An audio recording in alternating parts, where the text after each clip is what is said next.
Good evening to all of you. खुश रहें दीपिका, आप सबका स्वागत है।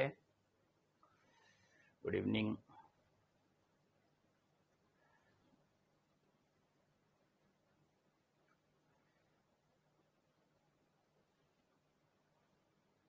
नियाज वालेकुम भाई इस्लाम, इस्तियाक वालेकुम अस्सलाम।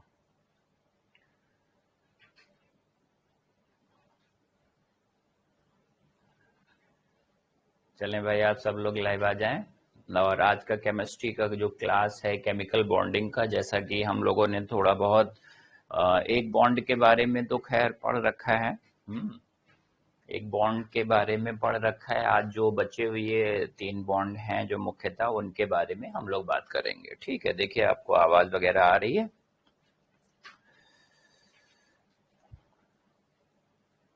सेम टू यू पायल। आज रामनवमी भी है खैर, और त्योहार का समय है, फिर भी खैर आप सब लोग क्लास के लिए उपस्थित हैं, बहुत बड़ी बात है। चलिए भाई। हाँ,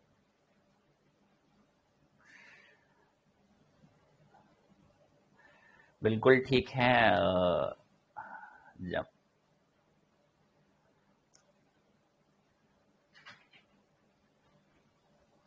हाँ, सबसे मैंने कहा ही है कि जब सिलेक्शन हो जाए तभी आप समझिए कि भाई आपके सब त्योहार एक साथ मनाने का मौका मिल रहा है। ठीक है, चलिए।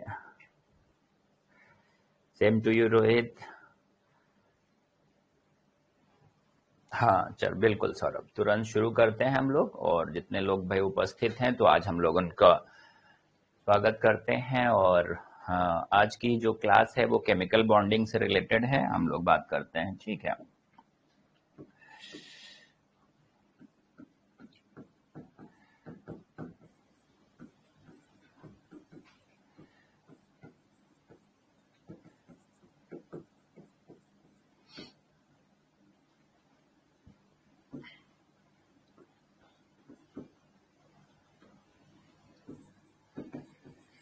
तो देखिए पहला, इसमें जो हमने बोला था कि भाई सह संयोजक, शायद कोवैलेंट बॉन्ड के बारे में बात हो रही थी। आस्था खुश रहें, फिजा वालेकुम अस्सलाम। चले, अच्छा, तो रासायनिक बंध में हम लोगों ने सह संयोजक बंध जो है उसके बारे में थोड़ी सी बात की थी। इसको हम लोग कोवैलेंट बॉन्ड बोलते हैं, और ये हम लोगों ने पढ़े थे। ठीक है, कोवैलेंट बॉन्ड, इनके बारे में हम लोग बात कर रहे थे। ठीक है, तो देखिए कोवैलेंट बॉन्ड जो सह संयोजक बंध हैं उनके बारे में थोड़ी सी बात जो रह गई थी वो आज हम लोग पूरी करते हैं, और फिर नया बॉन्ड पकड़ेंगे। तो देखिए जो कोवैलेंट बॉन्ड होते हैं, हम लोग जो है देखें तो जितने भी कार्बनिक पदार्थ हैं, या कहें जो जो अधातुओं के मध्य जो बंध बनते हैं, वो सब कोवैलेंट बॉन्ड होते हैं।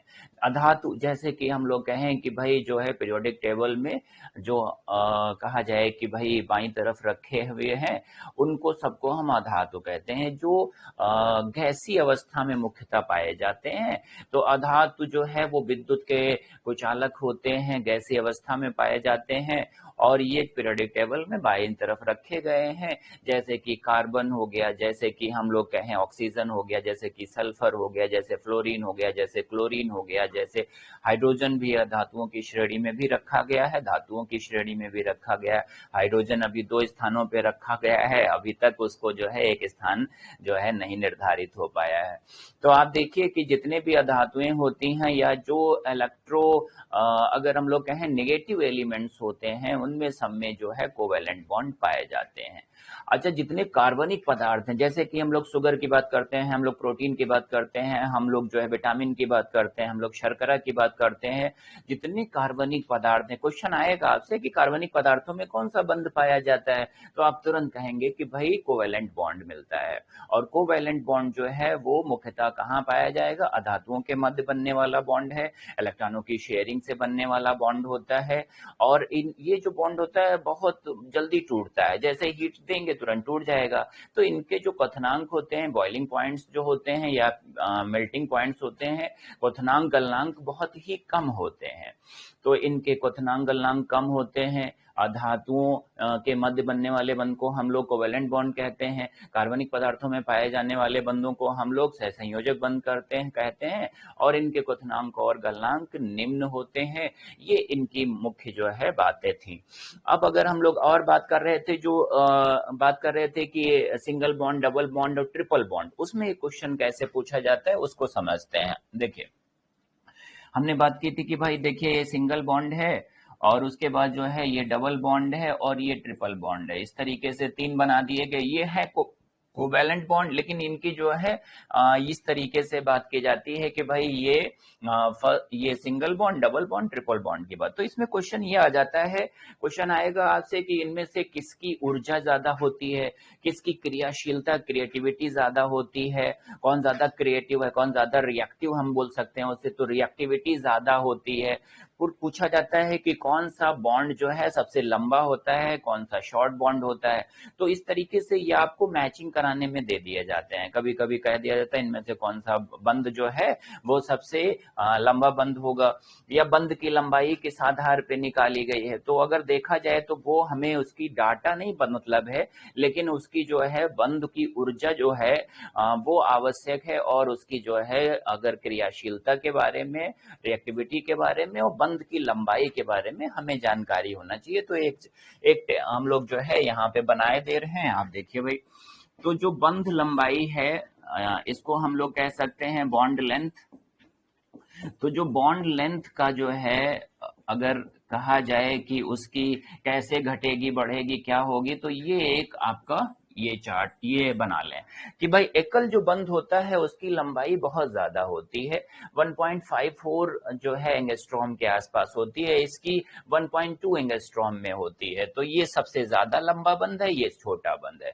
तो ये एक ऑर्डर हो गया कि भाई बंध लंबाई इस क्रम में घटती है। गुड इवनिंग पंकज, आप सबका स्वागत है भाई। जल्दी से आ जाएं और तुरंत भाई ये जो है जो छूटा हुआ टॉपिक है उसको पूरा करते हैं, ठीक। तो यहाँ पे लिख लें, हम लोग सिंगल, डबल बॉन्ड और ट्रिपल बॉन्ड के बारे में बात ही कर रहे थे, तो वहीं पे लिखें बंध लंबाई का घटता हुआ क्रम, बंध लंबाई का घटता हुआ क्रम।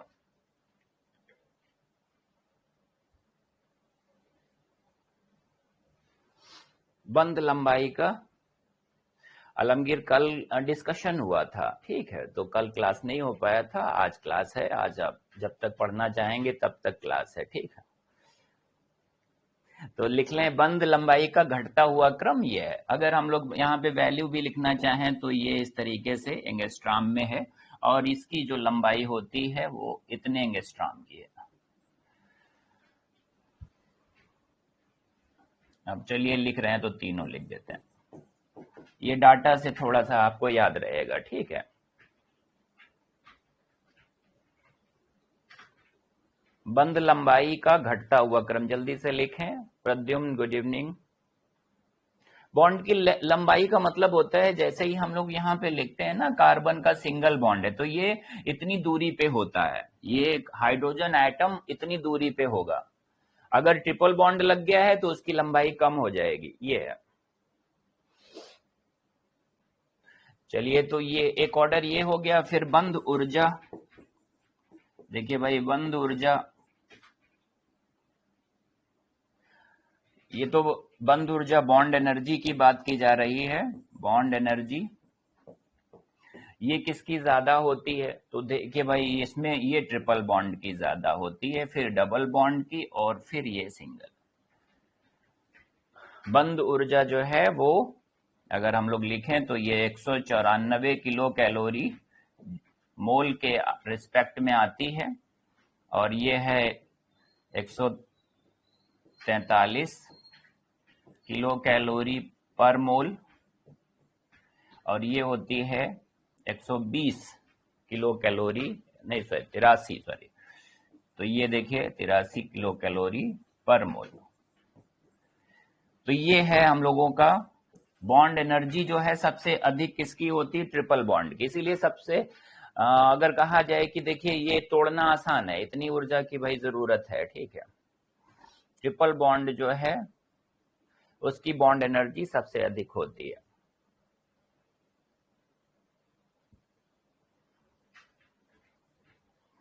शशि गुड इवनिंग, उज्जवल गुड इवनिंग, खुश रहें भाई। तो बॉन्ड ऊर्जा और बॉन्ड लेंथ के बारे में हम लोग बात कर रहे थे, ठीक है।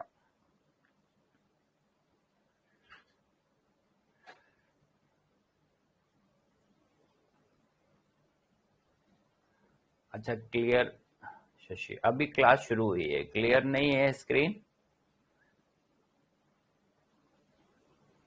अच्छा अच्छा,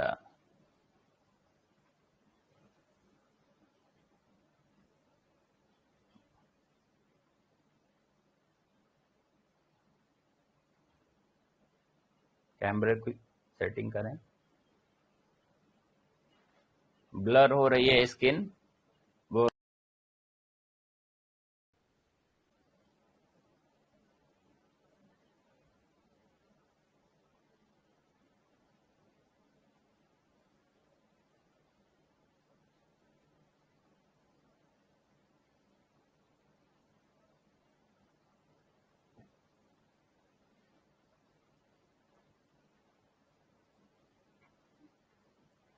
अभी भी ब्लर है।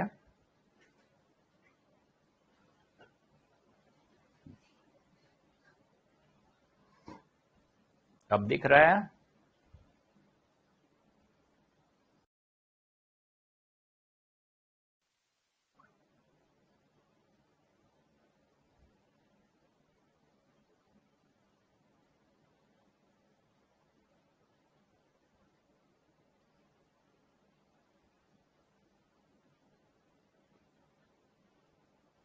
अब ठीक है। हाँ हम्म,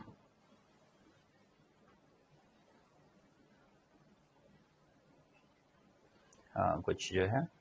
हाँ चलिए, अब देखिए भाई, अब आप लोग, हाँ चलिए एवरेज ठीक। तो देखिए, बंद की ऊर्जा जो है वो ट्रिपल बॉन्ड की ऊर्जा बहुत ज्यादा होती है और सिंगल बॉन्ड की ऊर्जा बहुत कम होती है। तो ऊर्जा का घटता हुआ क्रम है ये, और यही क्रियाशीलता भी है। अगर हम लोग कहें कि इसकी अगर कहें रिएक्टिविटी जो है वो किसकी ज्यादा होगी, तो कहेंगे जिसकी बॉन्ड एनर्जी ज्यादा उसकी क्रियाशीलता भी ज्यादा होगी। तो ठीक है, तो यहीं पे हम इसी को क्रियाशीलता भी लिख लें, रिएक्टिविटी।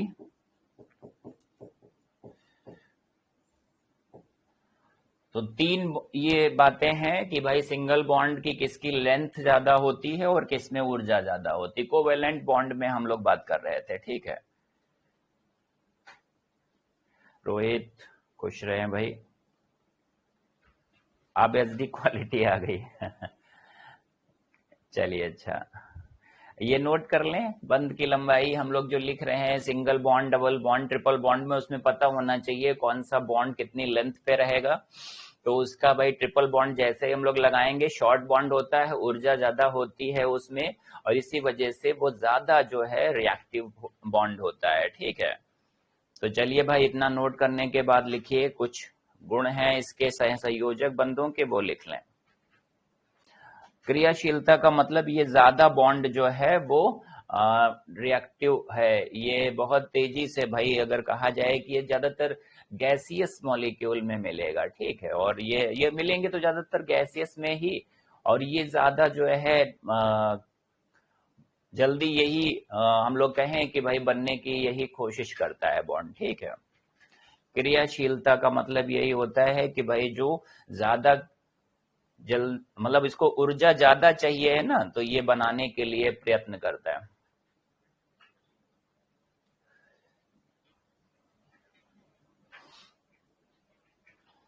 चलिए आगे हम लोग लिखते हैं, इसमें ये कहाँ मिलेंगे सह संयोजक बंध, तो आगे हम लोग पॉइंट लिख लें,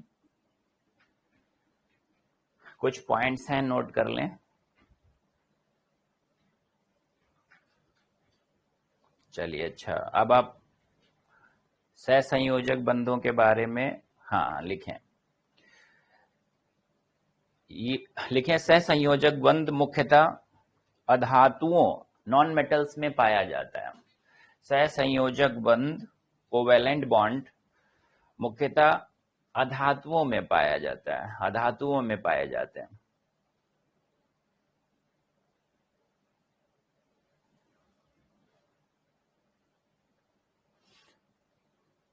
सहसंयोजक बंध मुख्यतः अधातुओं में पाए जाते हैं, अधातुओं में पाए जाते हैं।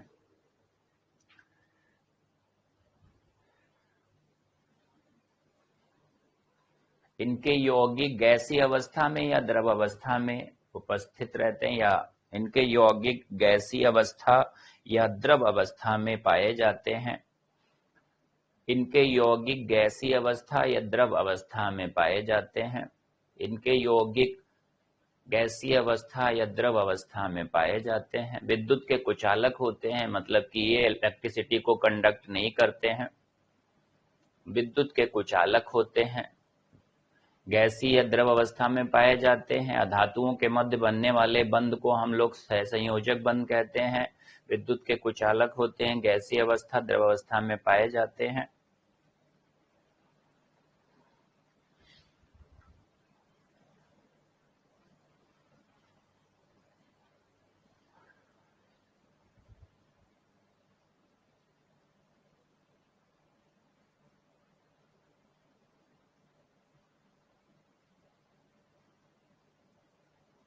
ठीक है, हाँ, फिर अगला लिख लें जो सबसे महत्वपूर्ण है।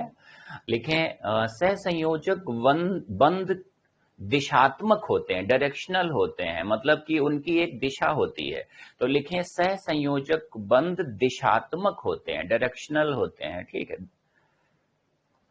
सहसंयोजक बंध की प्रकृति दिशात्मक होती है। सहसंयोजक बंध की प्रकृति दिशात्मक होती है। सहसंयोजक बंध की प्रकृति दिशात्मक होती है। सहसंयोजक बंध की प्रकृति दिशात्मक होती है। इसी कारण सहसंयोजक बंध की प्रकृति दिशात्मक होती है। इस कारण इनके यौगिक ज्यामिति आकार धारण करते हैं, विशेष ज्यामिति आकार, स्पेशल जियोमेट्रिक शेप पाया जाता है इनमें। इसी कारण इनके यौगिक विशेष ज्यामिति आकार ग्रहण करते हैं या बनाते हैं या पाए जाते हैं। ठीक है, इनमें इनके यौगिकों में विशेष ज्यामिति आकार पाए जाते हैं। इसी कारण इनके यौगिकों में विशेष ज्यामितीय आकार, स्पेशल जियोमेट्रिकल शेप,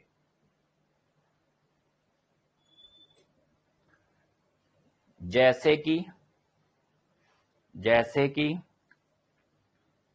देखिए यहाँ जो कार्बन डाइऑक्साइड होता है उसमें सीधे सीधे अगर हम लोग बात करें ऐसे ऑक्सीजन जुड़ी होती है, तो इसको शेप को कहते हैं रेखीय, इसे कह देते हैं लिनियर। अब देखिए जो पानी है, ये पानी है। अब इसमें क्या है, अभी यूपीएससी में क्वेश्चन पूछा था उन्होंने कि भाई पानी जो है वो कहा जाए कि भाई क्यों यूनिवर्सल सॉल्वेंट है, क्या इसमें पाया जाता है। तो देखिए ये ऑक्सीजन है और इस तरीके से ये दो हाइड्रोजन लगे हैं, इसमें दो लोन पेयर पाए जाते हैं। इसी वजह से इसका स्ट्रक्चर कुछ इस तरीके से हो जाता है। इसको कहते हैं कोड़ी, एंगुलर कह देते हैं हम लोग। ठीक है, तो ये पानी जो का अणु जो होता है, पानी का एंगुलर कोड़ी होता है। फिर देखिए अमोनिया की बात कर लें हम लोग, अमोनिया, तो देखिए NH3 इस तरीके से जो है वो थोड़ी थोड़ी दूरी पे बॉन्ड पाए जाते हैं और इस तरीके से होता है। ठीक है, अब ये लोन पेयर रखा हुआ है इस तरीके से है, तो ये पिरामिडल हो जाता है, पिरामिडल। तो ये इस तरीके से कुछ विशेष आकार हो जाते हैं, पिरामिडल।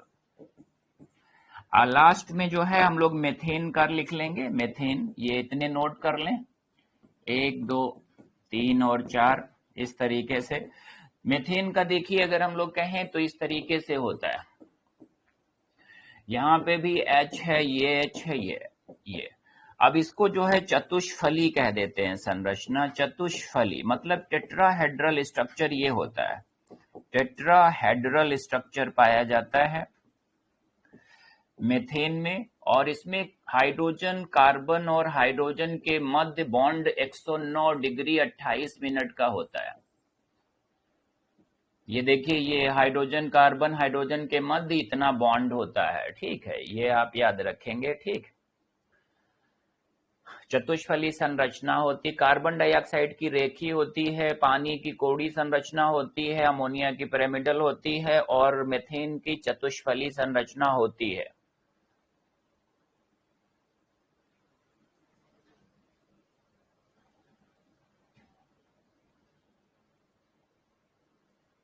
हाँ, देखिए, इसको हम लोग कह रहे थे कि जो बॉन्ड होते हैं उनकी एक दिशा होती है, डायरेक्शनल होते हैं वो। जो कोवेलेंट बॉन्ड में जितना भी हम लोग कहें, पहला तो ये था कि अधातुओं के मध्य बनने वाले सभी कार्बनिक पदार्थों में पाए जाने वाले जो बंध हैं वो हैं कोवेलेंट बॉन्ड। ये शायद पॉइंट छूट भी गया है, आप लिख लें, सभी कार्बनिक पदार्थों में सहसंयोजक बंध पाए जाते हैं। नोट कर लें, बहुत इंपॉर्टेंट पॉइंट है। सभी कार्बनिक पदार्थों में सहसंयोजक बंध पाए जाते हैं। सभी कार्बनिक पदार्थों में सहसंयोजक बंध पाए जाते हैं। सहसंयोजक बंध की जो प्रकृति होती है वो डायरेक्शनल होती है, वो दिशात्मक होती है। इनकी एक विशेष दिशा के कारण हम लोग कहें कि इनकी एक विशेष ज्यामिति आकार इनका बनता है। अब आप देखिए कि ये देखिए, सब मॉलिक्यूल एक जैसे ही लग रहे हैं लेकिन सबका स्ट्रक्चर अलग अलग है और ये इसी स्ट्रक्चर में ही पाए जाते हैं। तो आप समझेंगे कि भाई जो कोवैलेंट कंपाउंड्स होते हैं उनकी एक विशेष स्ट्रक्चर होता है, उनका हम लोग कह सकते हैं एक ज्योमेट्रिकल शेप होता है और किसी का नहीं होता है, सिर्फ इन्हीं का होता है। तो इस तरीके से ये बात बहुत महत्वपूर्ण है। पूछा जाएगा, साधारण सा प्रश्न होगा, जल का कोड़ी संरचना, अगर कहें कैसी संरचना है जल के अणु की, तो तुरंत हम लोग कहें कोड़ी संरचना है। अगर कार्बन डाइऑक्साइड की कहें तो रेखीय है। अब ये क्वेश्चन, ये जल वाला और मेथेन वाला बहुत बार आया हुआ है। पूछा जाता है मेथेन की संरचना कैसी है, चतुष्फली टेट्राहेड्रल है। और हाइड्रोजन कार्बन हाइड्रोजन के मध्य बॉन्ड कितना होता है, 109 डिग्री 28 मिनट का होता है। ये बहुत दोनों इंपॉर्टेंट क्वेश्चन है। ठीक है, तो इतना नोट कर लें, जल्दी से नोट करें, फिर हम लोग आगे बात करें, थोड़ा सा स्पीड बढ़ाएं। हाँ, लोन पेयर, अभी अभी क्लास शुरू हुई है। हाँ, वो सब हाइड्रोजन ही है, आप बना लें।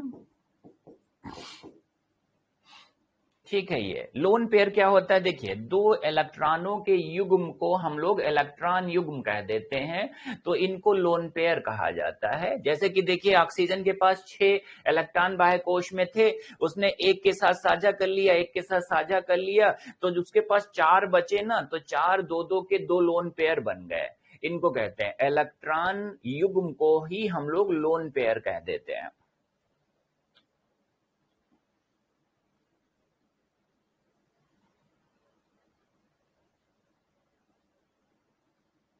हाँ, बॉइलिंग पॉइंट और मेल्टिंग पॉइंट इनके लो होते हैं।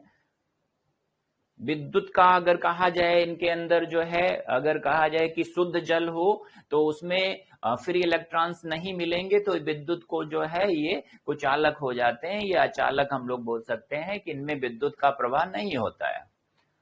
ठीक है, तो यहाँ पे फ्री इलेक्ट्रॉन नहीं होते हैं। बॉइलिंग पॉइंट मेल्टिंग पॉइंट बहुत लो होते हैं, कार्बनिक पदार्थों में पाए जाते हैं। विशेष संरचना होती है, आपके सामने ये बॉन्ड खत्म हुआ, कोवैलेंट बॉन्ड, बहुत इंपॉर्टेंट था।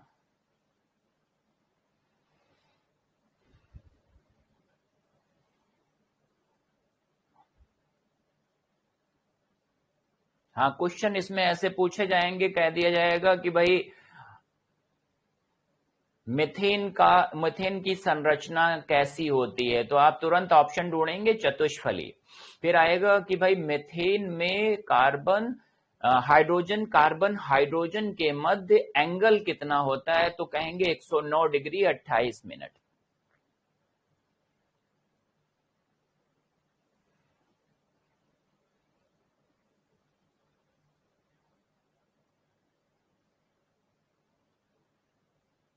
मेथेन वाला मैं वही बोल रहा हूँ। देखिए मेथेन जो है इस तरीके से स्ट्रक्चर होता है ये, ठीक है।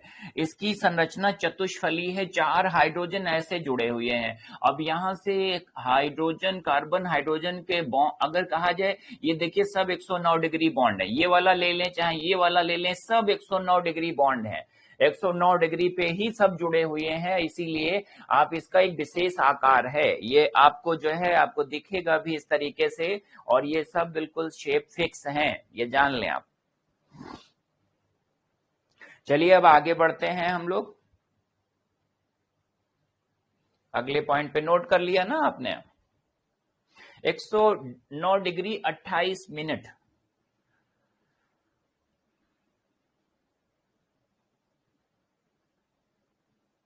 इनके बॉइलिंग पॉइंट मेल्टिंग पॉइंट लो होते हैं, इनके बॉइलिंग पॉइंट मेल्टिंग पॉइंट लो होते हैं, ठीक है।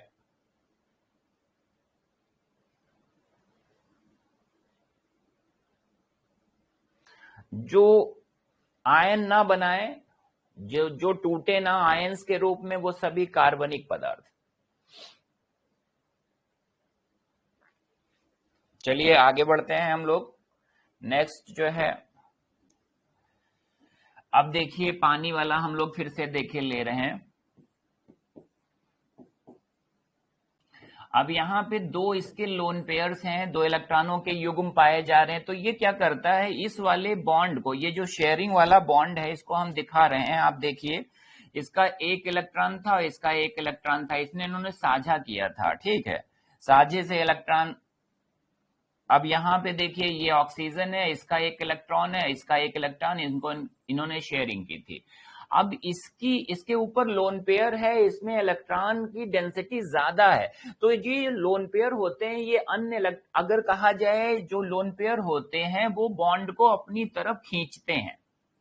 अगर इस तरीके से हाइट, अगर ये लोन पेयर इसको बॉन्ड को अपनी तरफ खींचते हैं तो देखिए आप, अब इनके अंदर खूबी क्या हो गई कि भाई इसमें जो है इस पे स्लाइटली, अब बॉन्ड की तरफ ये जो है बॉन्ड ऊपर की तरफ भागेगा, तो इस पे स्लाइटली पॉजिटिव इलेक्ट्रॉन और इस पे थोड़ा सा स्लाइटली नेगेटिव जो है चार्ज आ जाएगा, ठीक है। ये बॉन्ड के खिसकने से ऐसा हो जाता है, ठीक।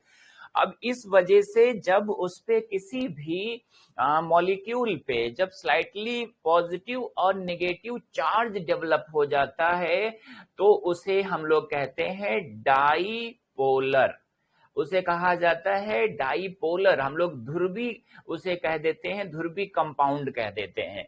तो जल एक, अगर कहा जाए कैसा कंपाउंड है, कहेंगे ध्रुवी कंपाउंड है, इसको हम लोग डाईपोलर मॉलिक्यूल कह देते हैं। अब इस तरीके से अगर कहा जाए कि भाई इसी वजह से जो पानी है वो यूनिवर्सल जो है वो क्या है कि सॉल्वेंट होता है, क्योंकि ये ध्रुवी होता है, ध्रुवी नेचर का होता है। और आप समझ लीजिए कि इसमें जो है ये बॉन्ड खिसकता है ऑक्सीजन की तरफ, इस वजह से स्लाइटली पॉजिटिव चार्ज हाइड्रोजन पे आ जाता है और ऑक्सीजन पे स्लाइटली नेगेटिव चार्ज आ जाता है। जब दो चार्ज एक ही मॉलिक्यूल पे अगर पाए जाते हैं तो उन्हें हम लोग ध्रुवी कंपाउंड्स कह देते हैं, पोलर मॉलिक्यूल कह देते हैं। जल एक ध्रुवी कंपाउंड है इसीलिए, और इसका डाई इलेक्ट्रिक कॉन्स्टेंट बहुत हाई होता है, इस वजह से इसको हम लोग यूनिवर्सल सॉल्वेंट कहते हैं। अभी अभी यूपीएससी के पेपर में यही क्वेश्चन आया है कि भाई जल को हम यूनिवर्सल सॉल्वेंट क्यों कहते हैं, तो वहां पे पहला ही ऑप्शन सही है, उसमें लिखा है कि ये एक पोलर कंपाउंड होता है। तो आप देख लीजिए इस तरीके से ये पोलर कंपाउंड होता है, इस वजह से पोलर कंपाउंड है। तो ये जो है जितने आयनिक कंपाउंड हैं उनके साथ भी ये डिसॉल्व हो जाएगा, और जो अलग से हैं नॉन पोलर हैं उनके साथ, उनमें उनको भी डिसॉल्व कर लेगा। तो ये ध्रुवी अध्रुवी दोनों जो है कंपाउंड्स को अपने अंदर समाहित कर लेता है, इस वजह से ये यूनिवर्सल सॉल्वेंट होता है, ठीक है। नोट कर लें।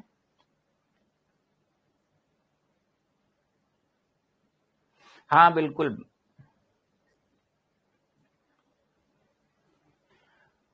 स्नेहक उसे लुब्रिकेंट बोल देते हैं। ग्रेफाइड एक अच्छा, अगर कहा जाए कि भाई स्नेहक है, ठीक है। लोन पेयर अभी मैंने बताया था, इलेक्ट्रॉनों के युग्म को लोन पेयर कह देते हैं। चलिए ये नोट कर लें। जल को यूनिवर्सल सॉल्वेंट, या कहें कि भाई अगर कहा जाए सार्वत्रिक विलायक माना जाता है, क्योंकि उस वो एक ध्रुवी यौगिक होता है। जल एक ध्रुवी यौगिक है, जिसके कारण उसे सार्वत्रिक विलायक कहा जाता है।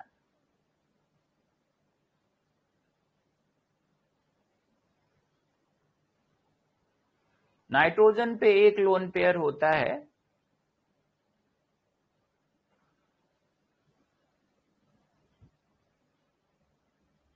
कंपाउंड ध्रुवी है वो भी, खैर विवेक, वो भी ध्रुवी कंपाउंड है, ठीक है। देखिए यहां पे हम लोग बात कर रहे थे कि भाई जब ये डाइपोलर हम लोग कंपाउंड किन्हें कहते हैं, जिनमें जो है दो चार्ज एक साथ स्थित हो, ठीक है। और चार्ज कैसे डेवलप होते हैं, जब कोई भी अगर कोई बहुत ज्यादा शक्तिशाली है तो वो बॉन्ड को अपनी तरफ खींच लेगा।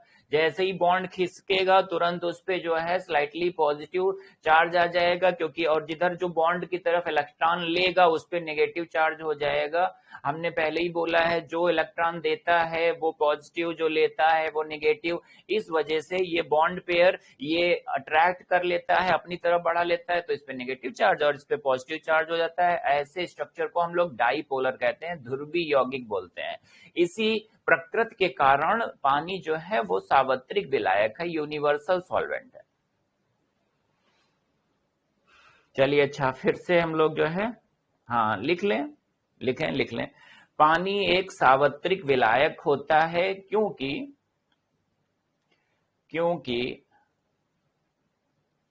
उसकी संरचना डाइपोलर होती है। डाइपोलर का मतलब ध्रुवी अणु होता है। जल एक ध्रुवी अणु होता है, इस वजह से।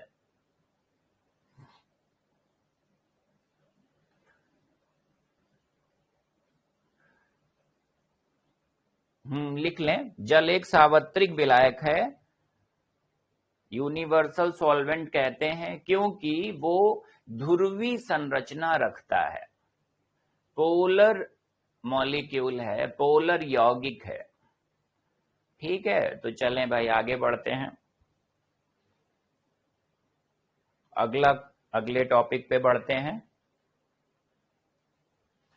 इसी से जुड़ा हुआ एक और जो है जिसको हम लोग कह रहे हैं कि भाई जो है, अच्छा यहां से एक क्वेश्चन और आता है, बढ़िया सा पूछा गया है, बढ़िया एग्जाम में पूछा गया है, उसे कहते हैं समविन्यासी। जैसे हम लोग जो है बात करते आ रहे हैं समभारिक, जितने भी सम वाली बातें आ चुकी हैं, उसी को इसको कहते हैं समविन्यासी। आइसोस्टेयर्स।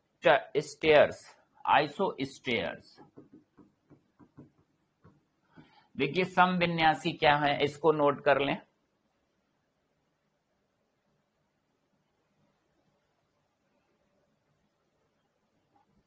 विलायक मतलब सॉल्वेंट, जिसमें किसी चीज को घोला जाता है उसे विलायक कहते हैं, और जिसको घोलते हैं उसे विलेय कहते हैं। जैसे चीनी को पानी में डालेंगे तो चीनी विलेय हो गई, पानी विलायक हो गया, बन गया सोल्यूशन। विलेय विलायक मिलके सोल्यूशन बन, तभी तो कहते हैं बेसिक। आपने भाई देखे एनसीईआरटी की बुक्स 6 से लेके 10 तक पढ़े, साइंस के बेसिक स्ट्रक्चर्स आपके क्लियर होंगे, सब चीजें फिर पूछनी नहीं पड़ेंगी।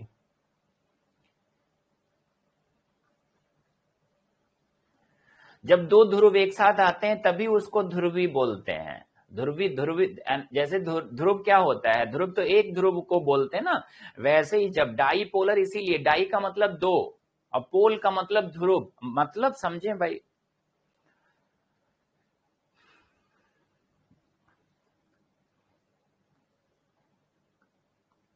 चलिए समविन्यासी लिखें, जिन अणुओं व आयनों में, जिन अणुओं और आयनों में परमाणुओं की संख्या और इलेक्ट्रॉनों की संख्या समान होती है,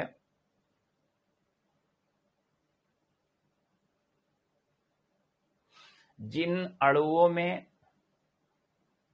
आयनों की और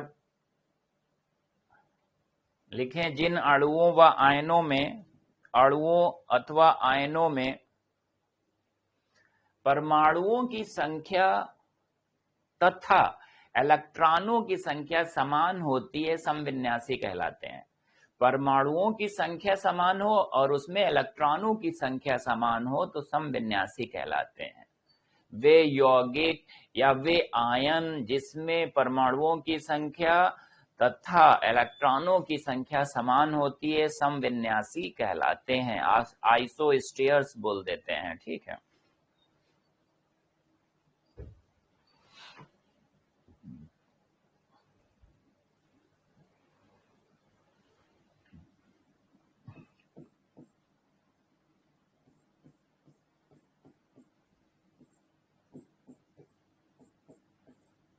देखिए ये दोनों में आप बताइए इलेक्ट्रॉन कितने हैं और परमाणु, अगर हम लोग कहें कि भाई इसमें परमाणुओं की संख्या समान होती है, यहाँ पे तो यहाँ पे ये नहीं बनेगा, ये वाला कार्बन मोनोऑक्साइड का लेना पड़ेगा।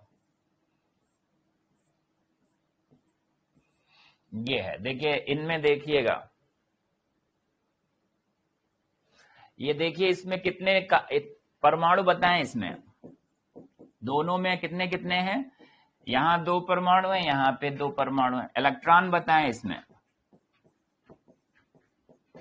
इलेक्ट्रॉन की संख्या, परमाणु 2 हैं, दोनों में इलेक्ट्रॉन बताएं कितने हैं। थोड़ा सा अलग से बनाएं इसका फिगर। देखिए नाइट्रोजन के बाह्य कोश में कितने इलेक्ट्रॉन होते हैं, देखिए 7 होते हैं, तो 2 5 ऐसे जरूर याद करें, 20 तक याद कर लें तभी समझ में आएगा। तो इसने क्या किया, 3 इलेक्ट्रॉन रखे और 1 लोन पेयर पीछे रख लिया, ठीक है। अब इसके पास दूसरा जो नाइट्रोजन का एटम है उसने देखिए 3 इलेक्ट्रॉन ऐसे रखे और ये भाई लोन पेयर इसका हो गया। अब इसने इसके साथ समझौता कर लिया। अब देखिए 2 ये और 8 इनके पास, देखिए ये 6 ये आ गए, तो इनका ऑक्टेट कंप्लीट हो गया। और ऐसे ही देखिए ये वाला इनका ऑक्टेट कंप्लीट, और ऐसे ही ये मिला दो तो इनका ऑक्टेट कंप्लीट। अब देखिए इलेक्ट्रॉन टोटल कितने इलेक्ट्रॉन निकल के आए, तो 2 और 2 4, और यहाँ पे कितना ये निकल के आए 2 4 और 6, तो 14 यहाँ पे इलेक्ट्रॉन आपको दिख रहे हैं। अब उसमें देखिए यहाँ पे देखिए टोटल इलेक्ट्रॉन कितने हैं, कहेंगे 14, ठीक है भाई। देखिए यहाँ से बिल्कुल क्लियर है, 14 इलेक्ट्रॉन निकल रहे हैं। आप बना के देख भी लीजिए, काउंट कर लीजिए। और इसके कार्बन में जो है वो कितने होते हैं, 4, तो इसने 4 यहाँ पे रखे, 1 लोन पेयर यहाँ रख लिया अपना, ठीक है। ऑक्सीजन के पास होते हैं 6, तो 2। अब उसने क्या किया, यहाँ से देखिए भाई, यहाँ पे इसने इस तरीके से भाई 2 यहाँ, अब इसका अलग से जो है 2 लोन पेयर इसके अलग से रखे हैं, इनके साथ इसने शेयरिंग कर ली, ठीक है। अब जैसे इसने शेयरिंग की तो इसका तो इसके पास तो अब देखिए 2 2 4 2, अगर कहा जाए 8 हो गए, लेकिन अब इसने, अब देखिए इसका तो ऑक्टेट कंप्लीट ऑक्सीजन का, लेकिन इसका नहीं हुआ, 2 2 4 2 6 ही हुए। तो ये वाला जो लोन पेयर है इसने इसको दान कर दिया, मतलब कि ये इसने इसको दे दिया, मतलब कि ये दाता हो गया, इसने ग्रहण कर लिया। तभी ये वाला जो हम लोग बना रहे हैं ये साइन एक अलग बॉन्ड है, उसी बॉन्ड को पढ़ना है, ठीक है। तो यहाँ पे अब ये अगर इधर आ गया तो इसमें भी काउंट किया जाएगा, इसमें भी काउंट किया जाएगा, तो इसका भी 8 हो गए। अब कितनी संख्या हो गई, तो 2 2 4 2 6 2 8 2 10 यहाँ पे इलेक्ट्रॉनों की संख्या है। इसके भी अगर कहें कि टोटल इलेक्ट्रॉन इसके भी कितने हैं, तो कहेंगे कि भाई 10 हैं। और यहाँ पे नहीं, यहाँ पे कितने थे, यहाँ से देखिए 10, यहाँ पे नहीं, यहाँ पे कितने हैं, 14 है, तो यहाँ भी 14 होने चाहिए, ठीक है। देखिए काउंट करिए तो देखिए कितना निकल के आया, 2 2 4 6।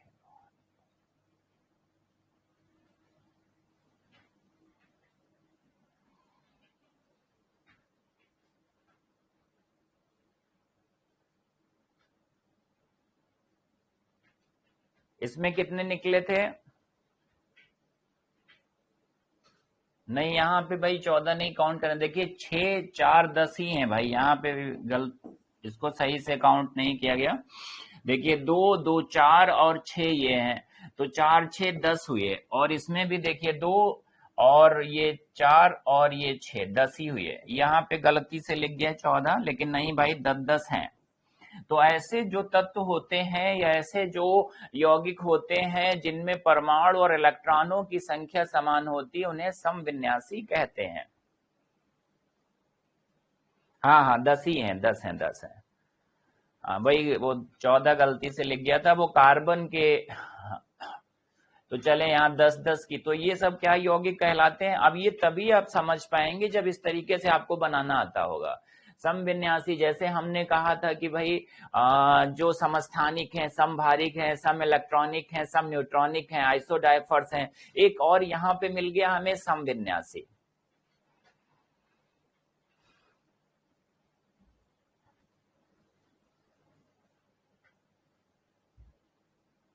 हाँ ये थोड़ा सा 20 तक अगर हम लोग एलिमेंट के एटॉमिक नंबर याद कर लें तो बना लेंगे। चलिए इसके कुछ उदाहरण हैं हम लिखे दे रहे हैं, वो आप देख लें। दूसरा इसका जो उदाहरण है, नहीं कुछ है तो याद कर लें, उदाहरण याद कर लें। देखिए ये अगर कहें ये एक समविन्यासी है, एक और है CH4 5 है यहाँ पे, और ये अगर हम लोग कहें एक अमोनियम आयन है।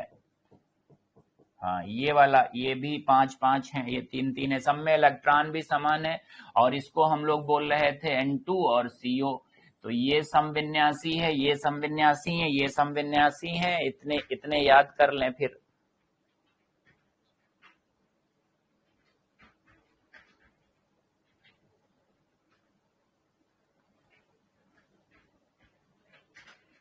अच्छा एक बनाने को देते हैं, ये बनाइए कार्बन डाइऑक्साइड N2O बनाइए, कार्बन डाइऑक्साइड और N2O बनाइए, कार्बन डाइऑक्साइड और N2O बनाइए, अभी समझ में आ जाएगा। बनाइए बनाइए, थोड़ा प्रैक्टिस करिए। और फिर हम लोग जो ये हमने इस एरो बनाया है इस बॉन्ड को पढ़ते हैं। जल्दी बनाइए, कार्बन डाइऑक्साइड और N2O। देखिए परमाणु दोनों में 3-3 है इलेक्ट्रॉन। अब आप देख लीजिए, बना के बताइए, अपना कमेंट लिखिए जल्दी से।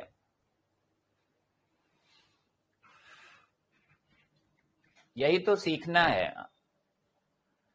भाई। देखिए आपको मेन मेन चीजें पता होनी चाहिए, बस आप जो है बहुत ज्यादा डिटेल में ना जाएं। सोनम समझ नहीं आ रहा है। देखिए आपको ये तो क्लियर हो रहा है कि यहाँ पे 3 परमाणु हैं, यहाँ पे 3 परमाणु हैं, ये तो क्लियर हो गया। अब कार्बन के पास 4 इलेक्ट्रॉन होते हैं, बिल्कुल कंफर्म है। उसका 6 एटॉमिक नंबर है, तो बाह्य कोश में 4 इलेक्ट्रॉन। बाह्य कोश के इलेक्ट्रॉन ही देखे जाते हैं 1 से 20 तक। अगर कहा जाए तत्वों के नाम और उनके एटॉमिक नंबर, मैंने कब सबसे पहले ही बोला था कि भाई आप लोग रट डालें, उससे आपको क्लियर रहेगा ये चीजें बनाने में। आपने नहीं रटा तो थोड़ा सा मुश्किल हो रहा है। अब देखिए कार्बन की जो 6 इसका एटॉमिक नंबर होता है, तो 2 और 4 इसकी संयोजकता, बाह्य कोश में पाए जाने वाले इलेक्ट्रॉनों को ही संयोजी इलेक्ट्रॉन कहते हैं, यही उसकी संयोजकता होती है। अब देखिए इसके बाह्य कोश में 4 इलेक्ट्रॉन है। ऑक्सीजन की देखें तो ऑक्सीजन जो है 8 होता है एटॉमिक नंबर, इसमें 2 और 6 इसकी। अगर कहा जाए जब बाह्य कोश में इलेक्ट्रॉनों की संख्या 4 से अधिक हो जाती है तो -8 का रूल लगाते हैं, तो इसकी संयोजकता -2 हो जाएगी। कार्बन की 4 होती है प्लस में, ऑक्सीजन की -2 हो जाती है क्योंकि यहाँ 6 इलेक्ट्रॉन है।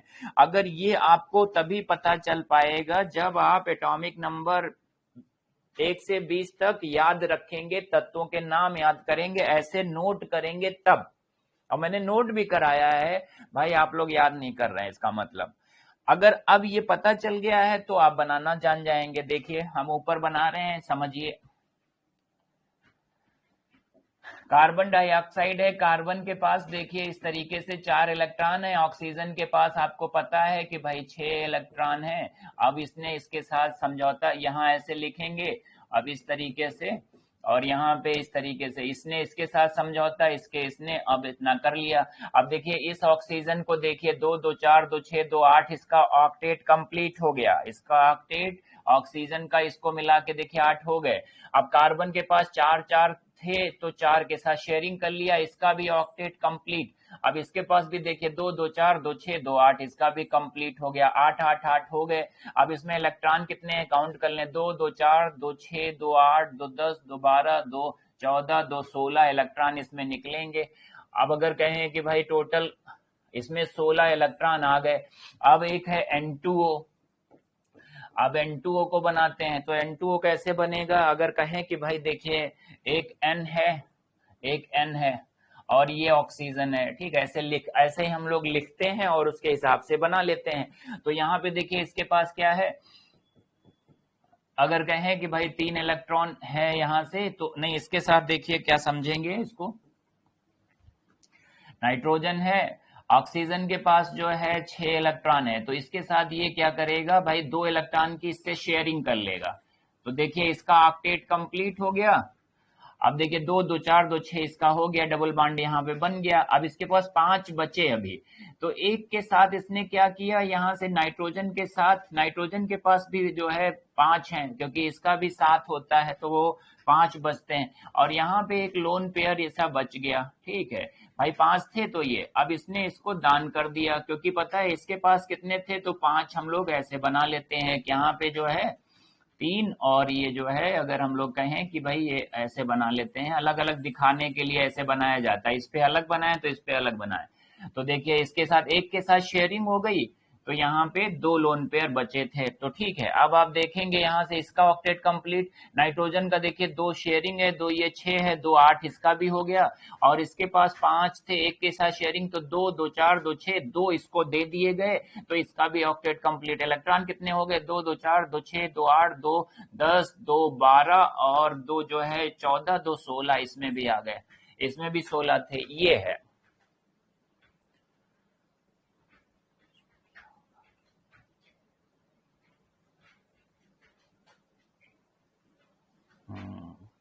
कार्बन डाइऑक्साइड में 16 इलेक्ट्रॉन, ठीक है। तो देखिए ऐसे बनेगा, तो बस आप इतने ये फार्म अगर ये बनाना ना आए तो ये थोड़े से यौगिक जैसे हमने आइसोटोप्स में समभारिक में याद किए हैं, इनको याद कर लें, क्वेश्चन यही आएगा कौन से 2 यौगिक समविन्यासी हैं, आप लगा दीजिएगा।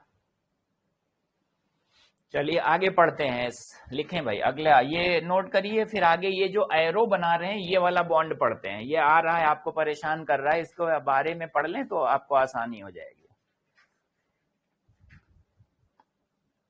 अगर बीच में लिखोगे तो कैसे उसको मैनेज करोगे, इलेक्ट्रॉन नहीं मैनेज होंगे इस वजह से, क्योंकि पता है उसमें भी 6 हैं और 6 6 करके हमें 8 8 करने हैं ना, इस वजह से थोड़ा सा वो बीच में नहीं रखा गया, शुरुआत में जब बनाया गया तो फिर उसमें मैनेज नहीं हो रहा था, आप मैनेज करोगे आप भी नहीं कर पाओगे, इलेक्ट्रॉन 8 8 आने चाहिए। चलो आगे लिखो भाई। हाँ विवेक, चलो अच्छा आगे बढ़ते हैं हम लोग। ये याद रखिए, ये जो हमने लिखे हैं 3 उदाहरण लिखे हैं, 3 ऐसे, बस इन्हीं को याद कर लें। जैसे हमने कहा था कि वहां आइसोटोप्स के बारे में कुछ उदाहरण दिए थे, संभारिक में दिए थे, सम इलेक्ट्रॉनिक में, सम न्यूट्रॉनिक में, वैसे याद कर लें, आपको तुरंत क्लियर हो जाएगा। चलें लिखें, उप सहसंयोजक बंध। दूसरा बॉन्ड हम लोग कहें, ये बात करने जा रहे हैं हम लोग, लिखें उप सह संयोजक बंध। अब देखिए ये है सह संयोजक बंध ही, लेकिन उप सह संयोजक है, उप सह संयोजक बंध, इसको कहते हैं कोऑर्डिनेट बॉन्ड, कोऑर्डिनेट बॉन्ड है संयोजक बंध, ये जान लें। पहला वाला जो हमने पढ़ा है संयोजक बंध वही ये है, बस थोड़ा सा अंतर है, जल्दी लिखें। ये एक विशेष प्रकार का सह संयोजक बंध होता है, ये विशेष प्रकार का कोवैलेंट बॉन्ड है, ये एक विशेष प्रकार का कोवैलेंट बॉन्ड है, ये एक विशेष प्रकार का सह संयोजक बंध है,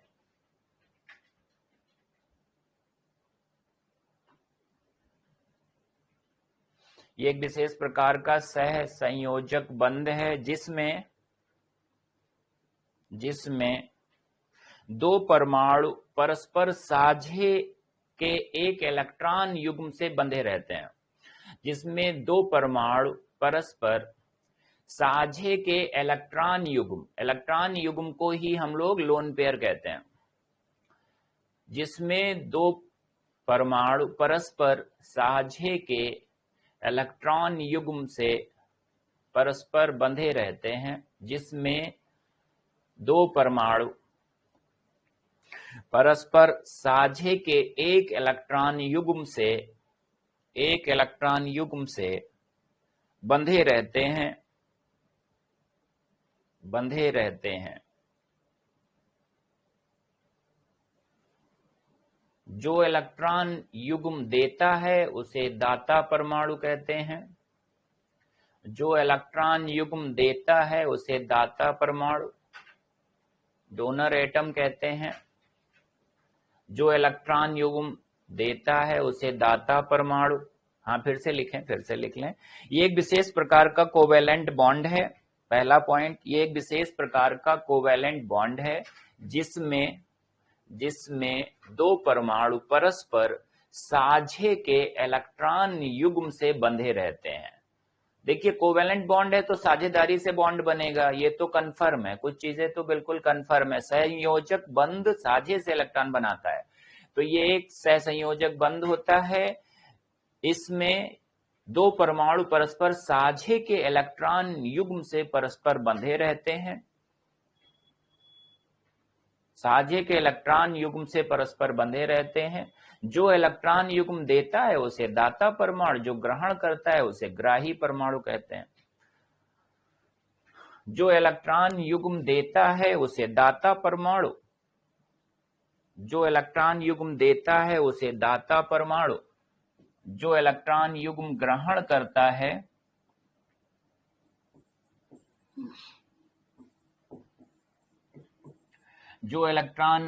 ग्रहण करता है उसे ग्राही परमाणु कह देते हैं।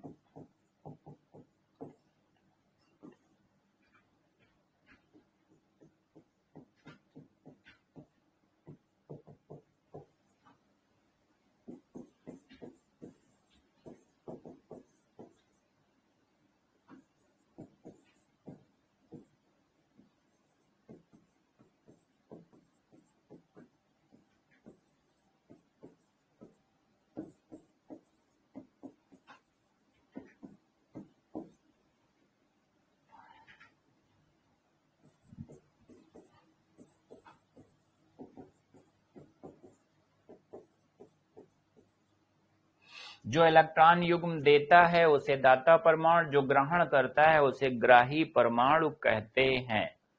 ठीक है, ग्राही परमाणु कहते हैं, ये बना लें। और ये जो हमने एरो का चिन्ह लगाया जाता है, दाता ग्राही को दे रहा है, ये शो करता है। ठीक है, इस बॉन्ड को एरो से प्रदर्शित करते हैं। लिख लें, इस बंध को एरो से प्रदर्शित करते हैं। इस बंध को एरो से प्रदर्शित करते हैं।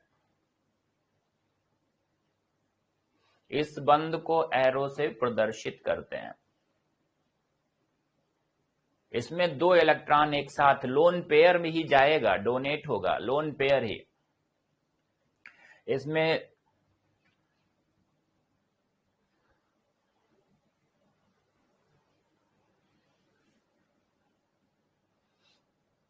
बना लें।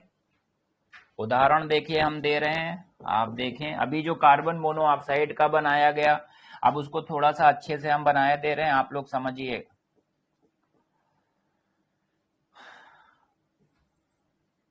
देखिए, कार्बन जो है वो 6 होता है, तो हम सब यहाँ 6 तो खैर नहीं बार बार लिखेंगे, 2 और 4 लिखे दे रहे हैं। चलिए आप समझिएगा इसको। 6, ये 8 होता है, तो ये, चलिए भाई आप सीख लें। और यहाँ पे अगर हम लोग दिखाएं तो इस तरीके से, अब इसको दूसरे तरीके से दिखाया जाता है। ये देखिए, ये और ये और ये लोन पेयर हो गया। अब इसके साथ इसने साझा कर लिया। ठीक है, और यहाँ पे अभी इसके पास एक लोन पेयर है। 4 होते हैं तो 2 के साथ इसने, लेकिन फिर भी इसका 6 ही हो रहा है, तो ये क्या करेगा, इसको हटा ही देते हैं। बट अब ये जो लोन पेयर है इसको इधर की तरफ बना देते हैं। अब ये इसको जो है दे दिया जाएगा तो इसका भी कंप्लीट हो जाएगा। ये समझ लीजिए कि साझेदारी हो जाती है, वो बॉन्ड एक ही रहता है, लोन पेयर एक ही रहता है, लेकिन उस पे दोनों का अधिकार है। वो कहते हैं इसको बीच में रख लो, तुम भी काउंट कर लो, हम भी काउंट कर लें, आपका भी ऑक्टेट कंप्लीट हो जाए, हमारा भी कंप्लीट हो जाए। और भाई आप इसको शेयर कर रहे हो हमारे साथ, तो आप दाता कहलाओगे और हम ग्राही कहलाएंगे। तो इसने कार्बन ने ऑक्सीजन से ये कह के और इसको बीच में लेके अपना ऑक्टेट कंप्लीट करा लिया। ये जो एरो बना इसी को हम लोग कोऑर्डिनेट बॉन्ड कहते हैं, ठीक है। तो यहाँ पे स्ट्रक्चर कैसा हो गया, ऐसा।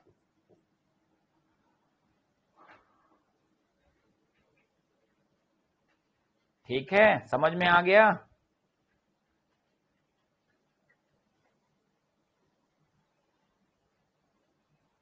CH4 में 10 इलेक्ट्रॉन आए, 4 नहीं, 10 इलेक्ट्रॉन CH4 में कैसे आ जाएंगे, 4 कार्बन के पास होते हैं, 4 हाइड्रोजन जुड़े हैं, तो 4 इलेक्ट्रॉन बाह्यकोश में कार्बन के पास होते हैं, 4 हाइड्रोजन के आ गए, 8 ही रहेंगे। फिर से काउंट करो पायल, 8 आने चाहिए। हाँ उज्जवल, सही बताया आपने। हाँ तो कार्बन डाइऑक्साइड में देखिए ये बंद पाया जा रहा है, N2O में पाया जाता है, आप लोग बना लो। अभी नाइट्रस ऑक्साइड कहते हैं, लाफिंग गैस है, अगर किसी को सुंघा दोगे हंसते हंसते वो जो है पागल हो जाएगा, अंततः मर जाएगा, और डॉक्टर पूरी दुनिया के उसके पोस्टमार्टम रिपोर्ट से नहीं पता कर पाएंगे मरा कैसे है।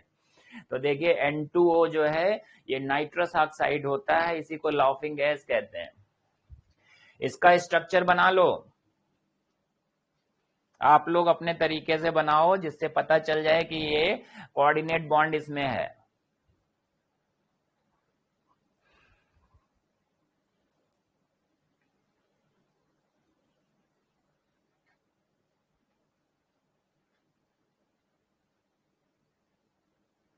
ये सहसंयोजक बंद ही होता है सुबी, इसमें कोई खास फर्क नहीं है। इसकी प्रॉपर्टी भी लगभग कुछ सहसंयोजक बंद में इस तरीके की शेयरिंग हो रही है, तो वो वही प्रॉपर्टी वही सब कुछ लिखा भी है सबसे पहले, सहसंयोजक। इसके बारे में और कुछ नहीं है। अब हम लोग जो मेन है दूसरा जो है, 2 ही तरीके के बॉन्ड ही होते हैं, कोवेलेंट, एक होता है आयनिक बॉन्ड, ये तो उसी का पार्ट है। N2O का बना लो स्ट्रक्चर, अभी बनाया भी था मैंने। ये कार्बन मोनोऑक्साइड का स्ट्रक्चर है, N2O का जो है, आपने N2O में पता है क्या मिलेगा, कहेंगे भाई कोऑर्डिनेट बॉन्ड मिलता है। अच्छा अच्छा, देखिए इस तरीके से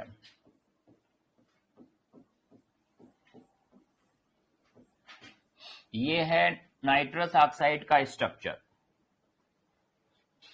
नाइट्रोजन के पास 5 इलेक्ट्रॉन थे, देखिए 2 के साथ इससे शेयरिंग कर लिया, इसके पास 6 थे, इसके 8 कंप्लीट हो गए, और एक इसने इसके साथ शेयर किया तो इसके पास 4 2 6 हो गए, 2 इसके पास थे और इसके पास 5 थे, तो एक शेयरिंग कर लिया तो उसके पास 6 हो गए, 2 ये इसको दे रहा है, साझा कर ले रहा है, तो ये कोऑर्डिनेट बॉन्ड आ गया, 2 सबके 8 8 हो गए।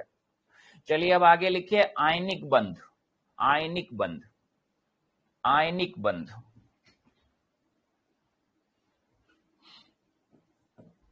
आयनिक बंध, इसी को कहते हैं हम लोग वैद्युत संयोजक बंध।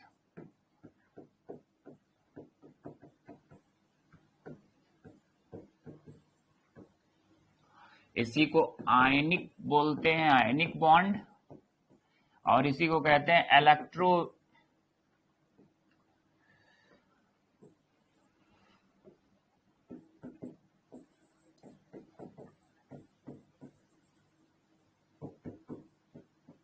इलेक्ट्रोवैलेंट बॉन्ड, ये पढ़ते हैं।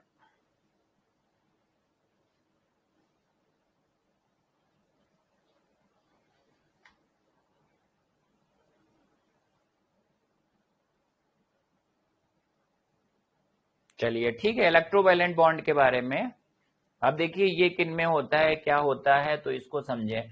ये एक तरीके से बॉन्ड पता है किन के बीच में है, ये धातु और अधातु के बीच का बंध है। तभी तो पता है ये कहा जाए कि आयंस के बंध, देखिए आयनिक बंध लिख ही दिया गया है, बहुत आसान हो गया। आयनों के मध्य बनने वाला बंध आयनिक बंध। अगर आयन कैसे बनेंगे, एक धातु एक अधातु, धातु इलेक्ट्रॉन देके पॉजिटिव हो जाती है, इलेक्ट्रोपॉजिटिव कहलाती है, और अधातुएं इलेक्ट्रॉन ग्रहण करके इलेक्ट्रोनेगेटिव कहलाती हैं, विद्युत ऋणात्मक कहलाती हैं। धातुएं अधातुएं विद्युत ऋणात्मक होती हैं, धातुएं विद्युत धनात्मक होती हैं। तो धातु अधातु के मध्य बनने वाले बंध को हम लोग कहते हैं आयनिक बंध, और ये आयंस के बीच में बनता है इसलिए आयनिक कहा जाता है। विद्युत संयोजक क्यों कहते हैं, इलेक्ट्रोपॉजिटिव जो मेटल है या एलिमेंट है और इलेक्ट्रोनेगेटिव के मध्य बनने वाला। तो ऐसे समझ, इनके इनके क्वथनांक, इनके गलनांक बहुत उच्च होते हैं, इनमें विद्युत धारा प्रवाहित होती है, इनका कोई विशेष आकार नहीं होता है, और अगर कहा जाए कि भाई इनकी कोई विशेष संरचना भी नहीं होती है, मेल्टिंग पॉइंट और बॉइलिंग पॉइंट बहुत उच्च होते हैं। ठीक है, इतनी बातें हम लोग लिखेंगे इसमें। ठीक है, लिख लें आयनिक बंध के बारे में।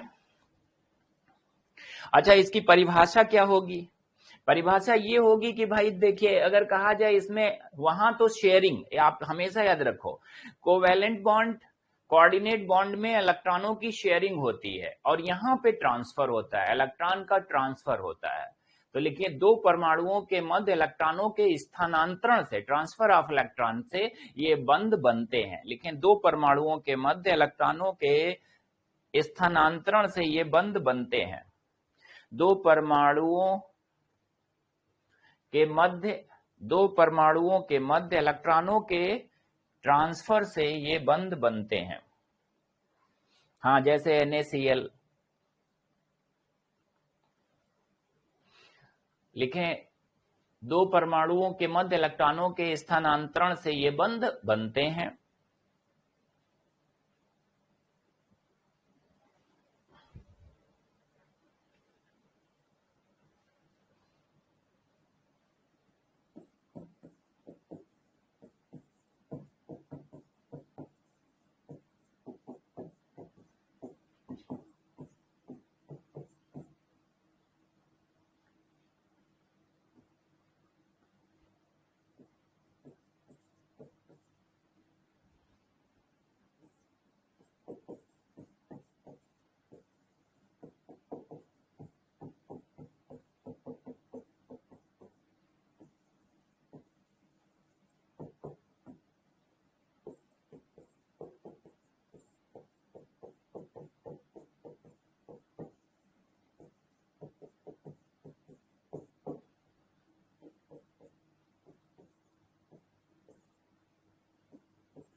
ये उतार लें।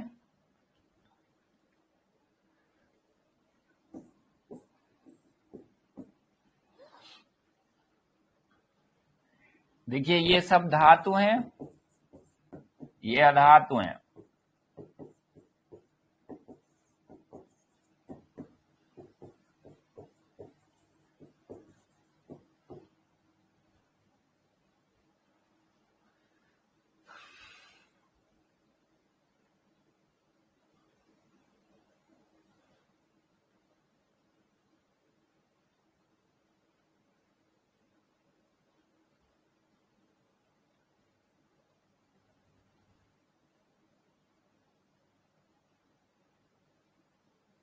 एरो का मतलब दो इलेक्ट्रॉन होता है।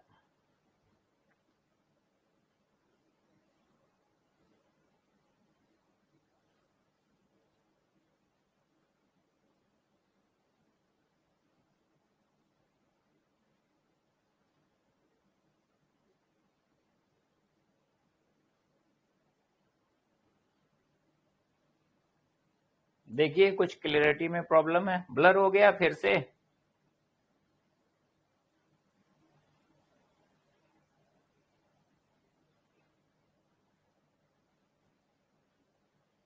ओ, साफ नहीं है, थोड़ा सा हुआ है, तो देखिए मैनेज करें।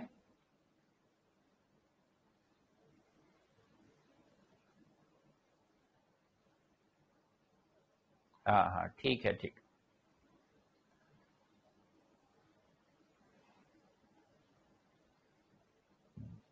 लिखें, लिख लें, ये नोट कर लिया था।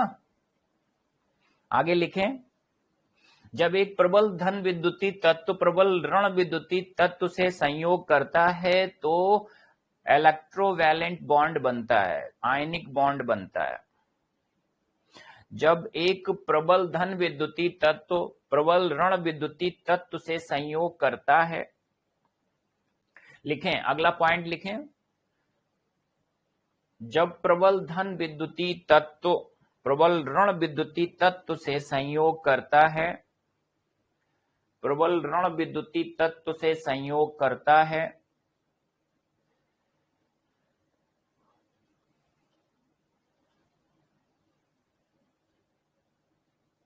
तो वैद्युत संयोजक बंध बनते हैं। तो वैद्युत संयोजक बंध बनता है, वैद्युत संयोजक बंध बनता है।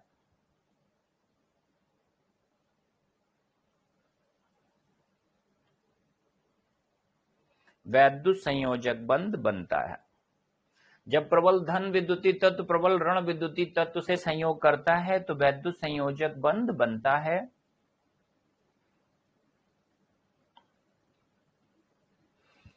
देखिए इस तरीके से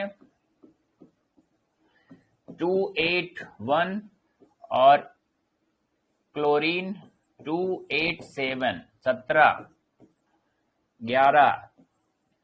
अब यहां पे इसके वाय कोश में एक इलेक्ट्रॉन है और इसमें एक इलेक्ट्रॉन की जरूरत है।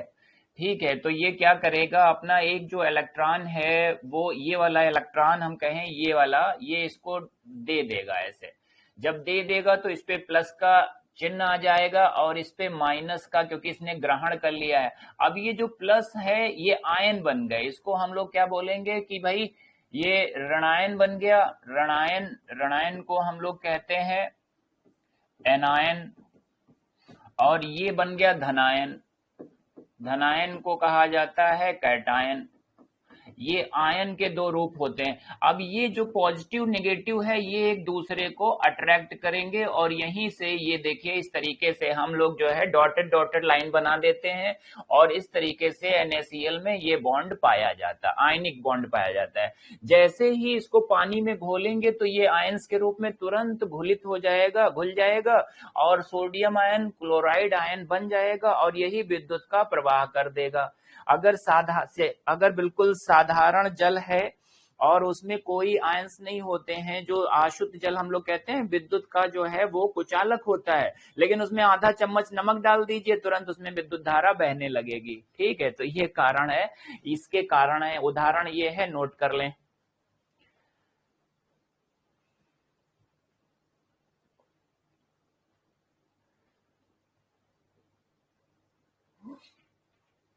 उदाहरण में नोट कर लें और इनके इनके भी मध्य कोई भी बॉन्ड बनेगा उनमें सब में यही सब चीजें रहेंगी। ठीक है,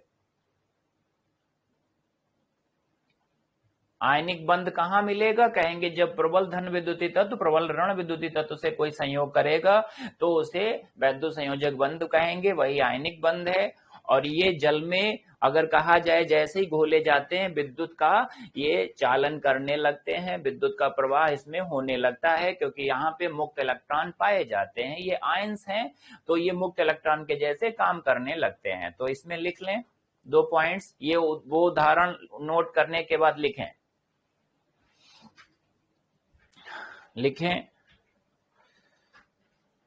इनके क्वथनांक, इनके बॉइलिंग पॉइंट और मेल्टिंग पॉइंट की बात हम लोग बार बार कर रहे हैं। इन आयनिक यौगिकों के क्वथनांक और गलनांक उच्च होते हैं। आयनिक यौगिकों के गलनांक और क्वथनांक उच्च होते हैं। आयनिक यौगिक के गलनांक और क्वथनांक उच्च होते हैं।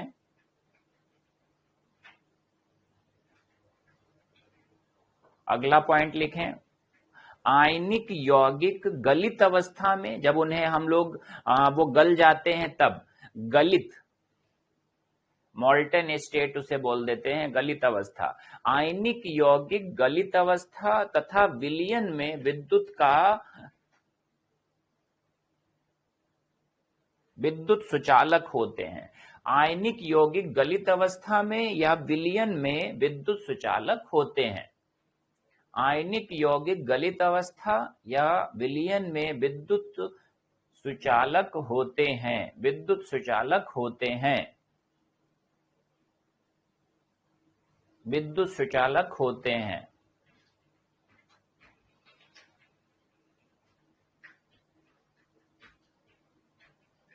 विद्युत सुचालक होते हैं, ठीक है। तो ये आयनिक यौगिकों की बात है। ढेर सारे यौगिक बन सकते हैं, जैसे कि अब जो भी यहाँ पे लिख दिए गए इतने मेटल जो क्रिया करेंगे वो सब आयनिक यौगिक बनाएंगे, ठीक है।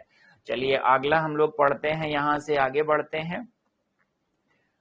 आयनिक यौगिकों के बारे में हम लोगों को जानकारी हो गई। जब धातु अधातु से क्रिया करते हैं तो आयनिक यौगिक बनते हैं। ये जब टूटेंगे तो आयंस बना देंगे और उससे जो है कहा जाए कि भाई अगर हम यहाँ पे एक एग्जाम्पल और आपको दे दें, कुछ लोग अगर चाहें तो भाई देखिए एक एग्जाम्पल और है। देखिए कई एग्जाम्पल्स बन सकते हैं। हम ये लिख रहे हैं MgO, बताइए कैसा, ये कौन सा बॉन्ड इसमें होगा? MgO, magnesium hydroxide. देखिए यहां पे हम लोग फिर से लिख रहे हैं Mg12 282, ऑक्सीजन जो है वो कितना होता है 8। अब यहां से क्या लिखेंगे हम लोग 2 और 6, ठीक है। अब इसको 2 इलेक्ट्रॉन की जरूरत, इसके पास 2 ज्यादा है, ये यहां से दे देगा इसको, इस पे प्लस प्लस और इस पे -2। अब यहां से ये जो है ये बॉन्ड आयनिक बॉन्ड है, बना लें।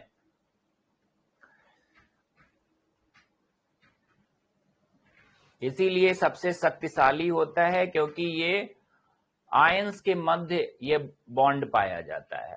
सबसे शक्तिशाली बंध है क्योंकि ये आयनों के मध्य बनता है। यहां पे इलेक्ट्रोस्टैटिक फोर्स पाया जाता है,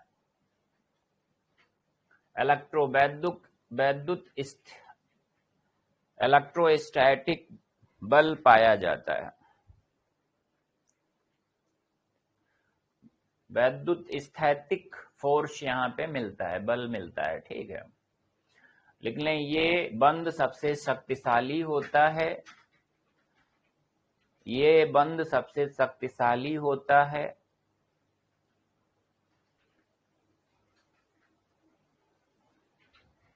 क्योंकि ये आयंस के मध्य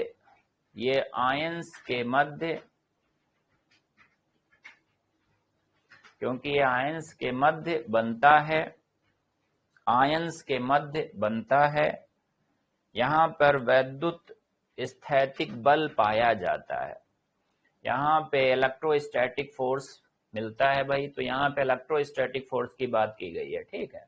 तो वैद्युत स्थैतिक बल यहाँ मिलेगा, यह सबसे मजबूत बल होता है, ठीक। अगर कहें कि यहाँ बंध सबसे मजबूत है, ठीक है, ये हाँ मेटल नॉन मेटल के मध्य होगा। सॉलिड फॉर्म में नहीं, क्रिस्टली फॉर्म में इनके अगर कहें अणु क्रिस्टली संरचना बनाते हैं। आयनिक यौगिकों के अणु क्रिस्टली संरचना बनाते हैं, आयनिक यौगिकों के अणु क्रिस्टली संरचना बनाते हैं, क्रिस्टल के फॉर्म होते हैं, कोई विशेष आकृति नहीं होती है, ठीक है। चलिए आगे बढ़ते हैं हम लोग।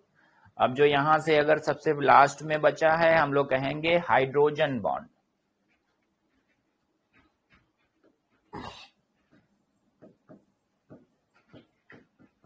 हाइड्रोजन बंध भाई सबसे उपयोगी बंध है ये।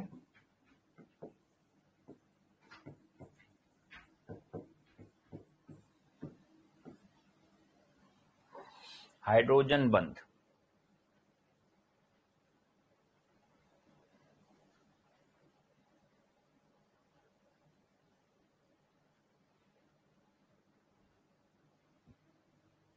हाँ यहाँ ये उससे भी स्ट्रांग है, तो भाई जाहिर हाइड्रोजन बंध के बारे में बात करते हैं। लिखें इसके बारे में लिखें, बहुत महत्वपूर्ण यह है।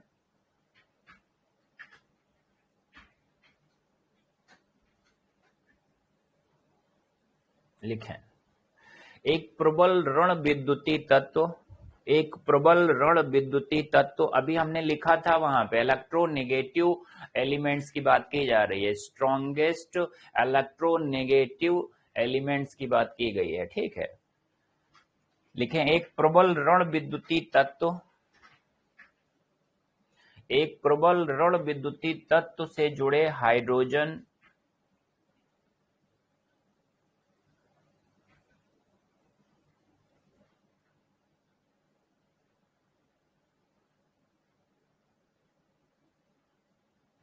एक प्रबल ऋण विद्युतीय तत्व से जुड़े हाइड्रोजन परमाणु, एक प्रबल ऋण विद्युतीय तत्व से जुड़े हाइड्रोजन परमाणु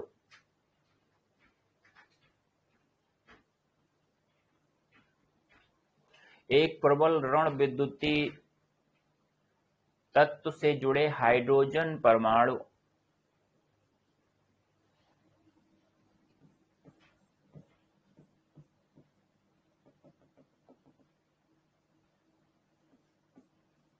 एक प्रबल ऋण विद्युतीय तत्व से जुड़े हाइड्रोजन परमाणु का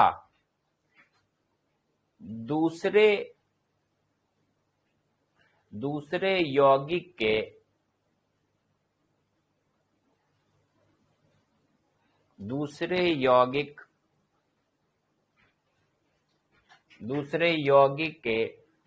ऋण विद्युतीय तत्व से दूसरे यौगिक के ऋण विद्युतीय तत्व से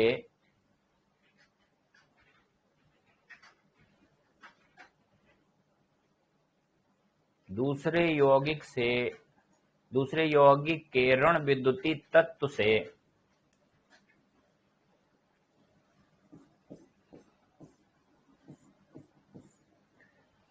एक वीक बॉन्ड बनाने की प्रवृत्ति होती है, जिसे हाइड्रोजन बॉन्ड कहा जाता है। एक वीक बॉन्ड बनाने की प्रवृत्ति होती है, एक क्षीण बंध बनाने की प्रवृत्ति होती है, उसे हाइड्रोजन बंध कहा जाता है।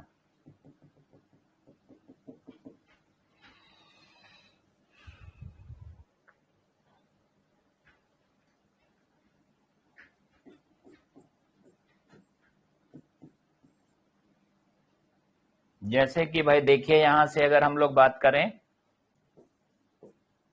ये देखिए बॉन्ड है, ये हाइड्रोजन है, इस पे अगर हम लोग कहें कि स्लाइटली नेगेटिव चार्ज है, इस पे पॉजिटिव है।